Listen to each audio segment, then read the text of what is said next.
Adela Aprilia, NPM 180404021, jurusan Ekonomi Syariah kelas D. Saya di sini akan menyampaikan materi mengenai defisit anggaran dan inflasi, inflasi dan pertumbuhan ekonomi, mata kuliah fiskal dan moneter. Langsung saja, ini dia materinya.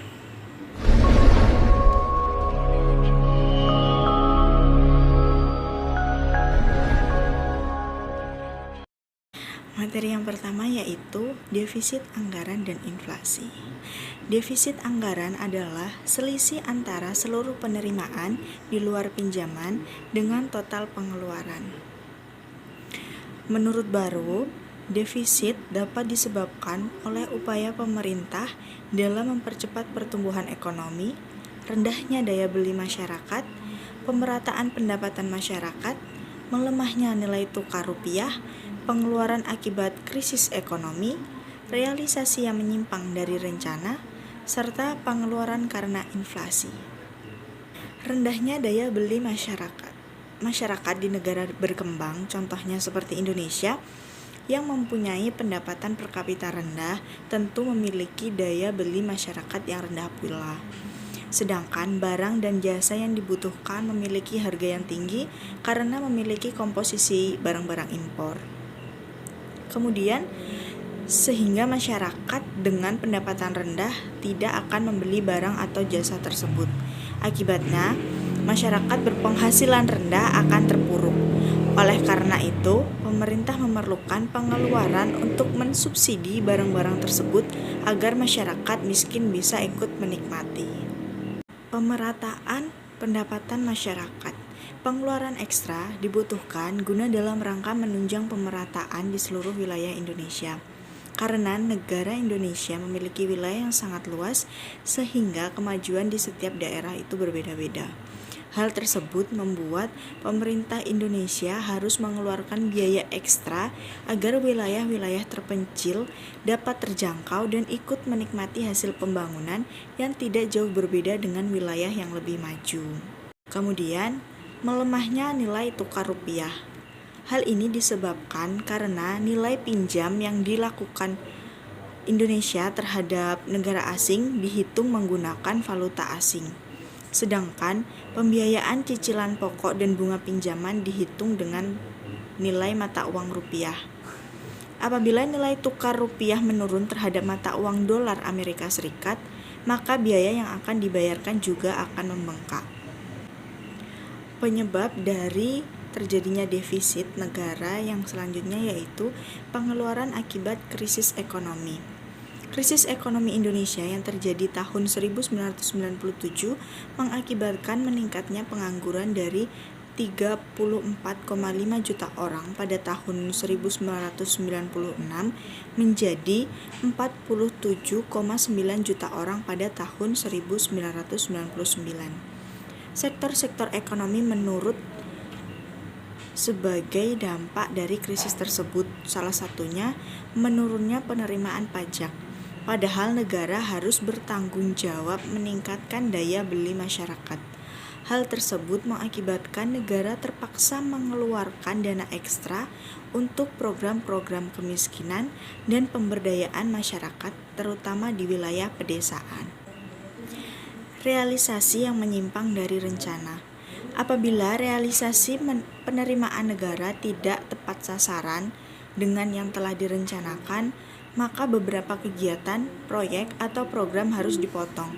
Tetapi negara harus menutup kekurangan agar kinerja pembangunan dapat tercapai sesuai dengan rencana semula. Yang terakhir yaitu akibat dari defisit adalah pengeluaran karena inflasi.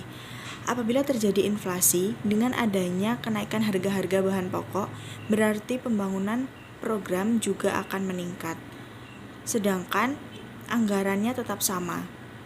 Semuanya akan berakibat pada menurunnya kualitas dan kuantitas program, sehingga anggaran negara perlu dievaluasi.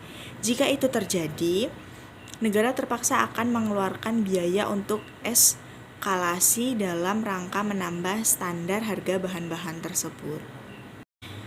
Yang selanjutnya mengenai pembiayaan defisit anggaran.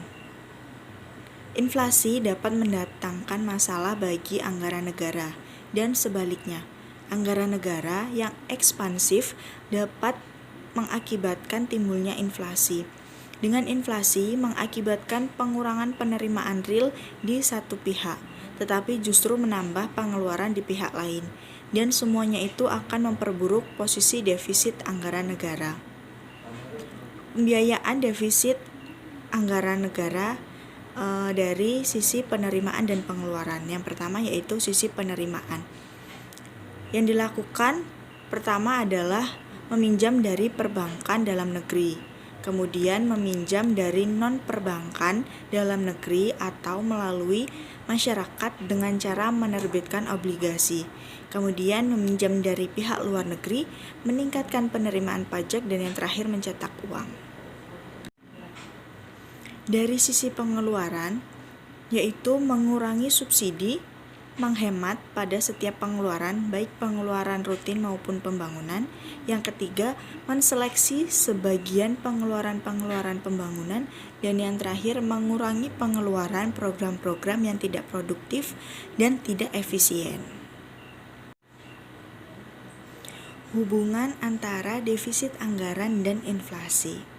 Pengeluaran negara yang melebihi penerimaannya berarti anggaran negara tersebut ekspansif. Artinya, ada kecenderungan terhadap kenaikan harga-harga umum atau yang disebut dengan inflasi.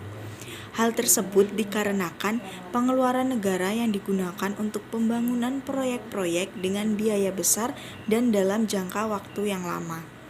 Tetapi di lain sisi, negara telah melakukan pengeluaran-pengeluaran antara lain untuk upah buruh yang akan meningkatkan daya beli masyarakat. Dengan meningkatnya daya beli masyarakat di satu pihak dan belum ada output yang dihasilkan di pihak lain, akan mendorong harga-harga umum akan meningkat, yang dampaknya adalah pada inflasi. Dalam masa pembangunan yang menggebu-gebu, sulit untuk bisa menghindari keadaan inflasi tersebut. Materi yang selanjutnya yaitu inflasi dan pertumbuhan ekonomi. Menurut Suseno dan Astiyah, mengartikan inflasi sebagai suatu kecenderungan meningkatnya harga-harga barang dan jasa secara umum dan terus-menerus. Menurut Budiono, inflasi adalah proses kenaikan harga umum barang-barang secara terus-menerus. Sedangkan menurut Sukirno, inflasi didefinisikan sebagai proses kenaikan harga-harga yang berlaku dalam suatu perekonomian. Dari pengertian-pengertian yang telah saya sampaikan dapat ditarik kesimpulan bahwa inflasi merupakan kecenderungan naiknya harga barang secara umum dan terjadi secara terus-menerus. Pertumbuhan ekonomi merupakan salah satu tolak ukur untuk menilai perkembangan suatu negara. Menurut Murni, pertumbuhan ekonomi adalah suatu kondisi di mana terjadinya perkembangan GNP potensial yang mencerminkan adanya pertumbuhan output per kapita dan meningkatnya standar hidup masyarakat. Pertumbuhan ekonomi merupakan suatu proses peningkatan pendapatan nasional suatu negara dalam waktu tertentu atau dalam periode tertentu. Pengaruh inflasi terhadap pertumbuhan ekonomi. Pada dasarnya, tidak semua inflasi berdampak negatif pada perekonomian, terutama jika terjadi inflasi ringan, yaitu inflasi yang terjadi di bawah 10%. Inflasi ringan justru akan mendorong terjadinya pertumbuhan ekonomi. Hal ini karena inflasi mampu memberi semangat pada pengusaha untuk lebih meningkatkan produksinya. Karena dengan kenaikan harga yang terjadi, para pengusaha akan mendapatkan keuntungan yang lebih banyak. Selain itu, peningkatan produksi memberikan dampak baik di sisi lain, yaitu tersedianya lapangan kerja baru. Inflasi akan berdampak negatif apabila kenaikannya melebihi atau di atas 10%. Dengan adanya inflasi, maka kenaikan tingkat inflasi menunjukkan adanya suatu pertumbuhan perekonomian. Namun dalam jangka waktu panjang, maka tingkat inflasi yang tinggi sangat memberikan dampak yang buruk Dengan tingginya tingkat inflasi, hal ini yang menyebabkan barang domestik relatif lebih mahal dibandingkan dengan harga barang impor. Dalam pandangan ekonomi Muslim, inflasi dapat menimbulkan gangguan, melemahkan semangat masyarakat untuk menabung, meningkatkan kecenderungan berbelanja, dan mengarahkan masyarakat untuk berinvestasi ke sektor non-produktif. Cara mencegah dengan kebijakan moneter, fiskal, dan output yang dilakukan oleh pemerintah, serta perbaikan perilaku moral pejabat dan masyarakat. Pertumbuhan ekonomi akan meningkatkan pertumbuhan output per kapita, sehingga daya beli masyarakat juga akan meningkat. Pertumbuhan ekonomi merupakan salah satu faktor untuk menilai sejauh mana keberhasilan pembangunan daerah. Pertumbuhan ekonomi berkaitan erat dengan peningkatan barang dan jasa yang diproduksi dalam masyarakat. Semakin banyak barang dan jasa yang diproduksi, maka kesejahteraan masyarakat juga akan meningkat. Pertumbuhan ekonomi yang baik adalah pertumbuhan ekonomi yang dibarengi dengan pembangunan ekonomi. Pembangunan ekonomi Islam bersifat dinamik menurut dimensi ruang dan waktu, karena Islam adalah rahmatan lil alamin, sehingga penelitian dan pengembangan harus dilaksanakan sebagai agenda ekonomi Islam yang strategis dan relevan. Mungkin itu saja yang dapat saya sampaikan, kurang dan lebihnya saya mohon maaf. Saya akhiri, wabillahi taufiq wal hidayah, wassalamualaikum warahmatullahi wabarakatuh.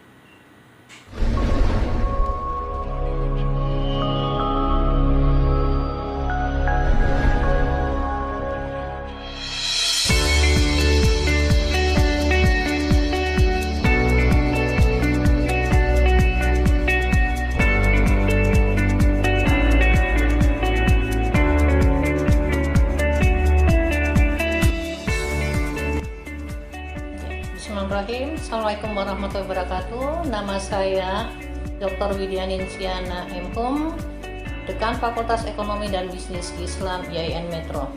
Fakultas Ekonomi dan Bisnis Islam IAIN Metro memiliki 4 jurusan atau 4 prodi, yaitu Perbankan Syariah atau PBS, kemudian Ekonomi Syariah yang dikenal dengan nama ESI, kemudian Akuntansi Syariah atau AKS, dan Manajemen Haji dan Umroh atau MHU. Adapun visi misi Fakultas Ekonomi dan Bisnis Islam adalah menjadi fakultas yang unggul di tingkat nasional pada bidang ekonomi dan bisnis, berlandaskan nilai-nilai keislaman dan keindonesiaan dalam sinergi socio-ekonomi,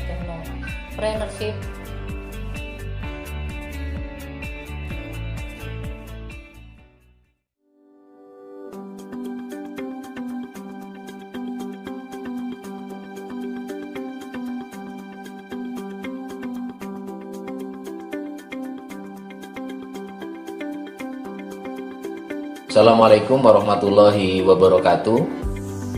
Nama saya Dharma Setiawan, Kaprodi Ekonomi Syariah IAIN Metro.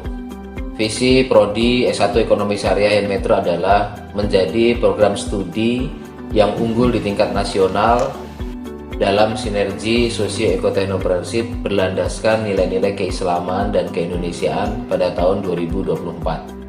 Prodi Ekonomi Syariah IAIN Metro dalam capaian Tridharma Perguruan Tinggi sesuai dengan visi kami mencoba mengembangkan socio-ekoteknopreneurship. Sosio dalam arti pendidikan kami mencoba melakukan praktek-praktek di lapangan, kemudian kami mengembangkan kurikulum berbasis ekonomi syariah, di mana pengembangan kami adalah ekonomi kreatif, pemberdayaan masyarakat, dan media digital. Mahasiswa ekonomi syariah telah banyak menorehkan prestasi baik dalam bidang akademik maupun non-akademik pada tingkat regional dan nasional. Prestasi-prestasi mahasiswa didukung dengan pembelajaran serta fasilitas memadai yang telah disediakan oleh kampus IAIN Metro, serta organisasi-organisasi mahasiswa sebagai wadah dalam penyaluran minat bakat dari mahasiswa ekonomi syariah. organisasi mahasiswa di lingkungan ekonomi syariah, yaitu Himpunan Mahasiswa Jurusan Ekonomi Syariah, yang berperan sebagai penghimpun aspirasi mahasiswa tingkat jurusan. Peningkatan mutu pembelajaran program studi ekonomi syariah didukung dengan fasilitas-fasilitas yang memadai, serta dosen-dosen yang memiliki potensi yang unggul pada bidangnya. Ketua Prodi beserta seluruh jajaran berkomitmen dalam meningkatkan mutu pembelajaran dalam upaya menghasilkan lulusan yang unggul dan berkompeten, sehingga tidak hanya mampu bersaing dalam dunia kerja, namun juga mampu bergerak di masyarakat, serta berkontribusi dalam meningkatkan ekonomi masyarakat. Assalamualaikum warahmatullahi wabarakatuh. Saya Imam Kurniawan. Saya merupakan mahasiswa dari jurusan Ekonomi Syariah Fakultas Ekonomi dan Bisnis Islam Institut Agama Islam Negeri Metro. Saya merupakan mahasiswa penerima beasiswa Bank Indonesia. Saya sangat bersyukur alhamdulillah telah kuliah di jurusan Ekonomi Syariah karena kuliah di sini sangatlah menyenangkan dan memiliki metode pembelajaran yang sangat inovatif serta dosen-dosen yang memiliki wawasan yang luas, sehingga dapat meningkatkan wawasan saya baik secara akademik maupun secara sosial. Sehingga setelah saya lulus nanti, saya siap mengimplementasikan ilmu yang saya dapatkan di lingkup masyarakat.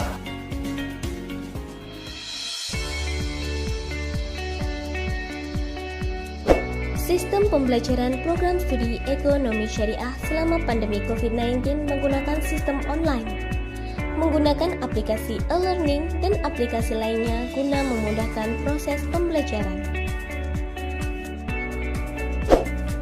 Sistem administrasi program studi ekonomi syariah juga menggunakan sistem online. Mahasiswa dapat membuka website FEBI IAIN Metro. Di sini, mahasiswa ekonomi syariah dapat mendaftar seminar proposal atau munakosa dengan melihat buku kendali sebelum mendaftarkan judul mereka. Setelah berhasil, data akan tersimpan, sehingga petugas dapat membuatkan berkas untuk kebutuhan seminar proposal atau munakosa.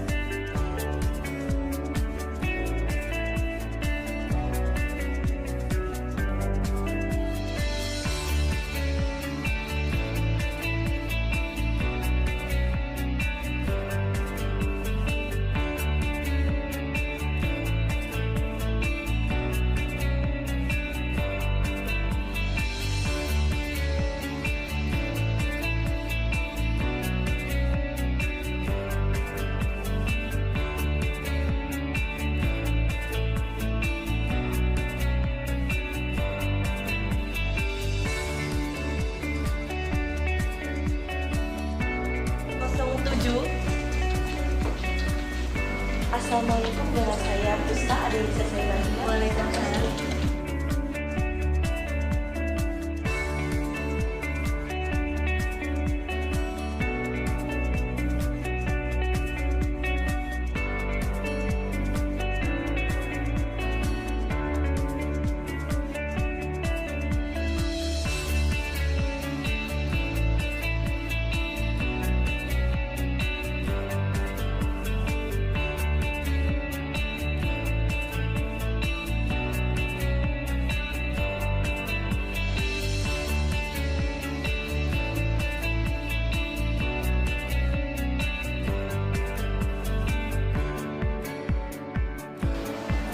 Ya, dalam belajar saham ada dua aspek yang harus kita.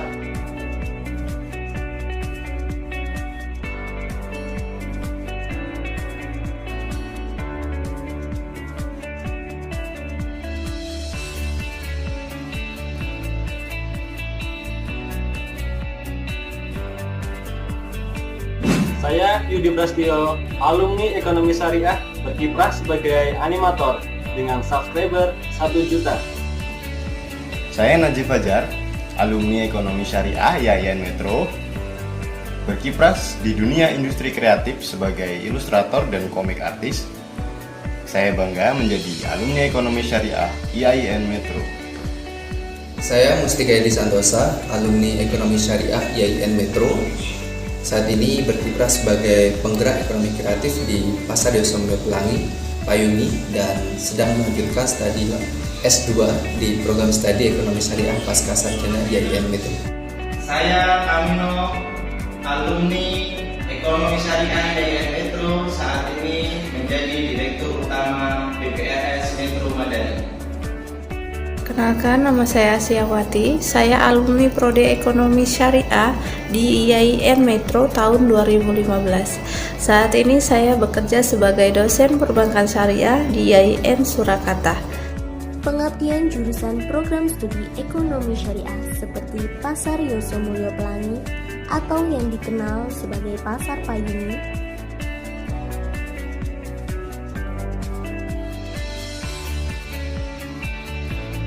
wisata Dambraman,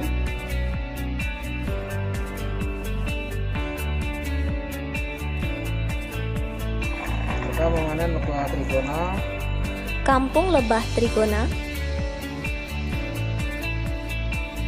bisnis epicenter ekonomi syariah,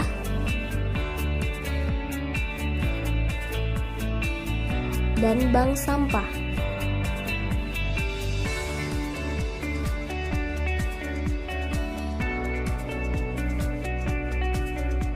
Serta kampung pengangguran.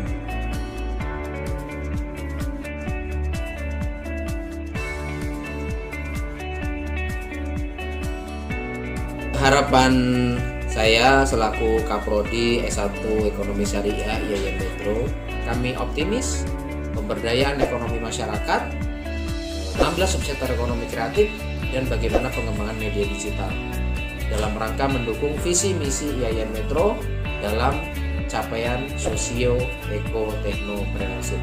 Demikian, terima kasih banyak. Wassalamualaikum warahmatullahi wabarakatuh.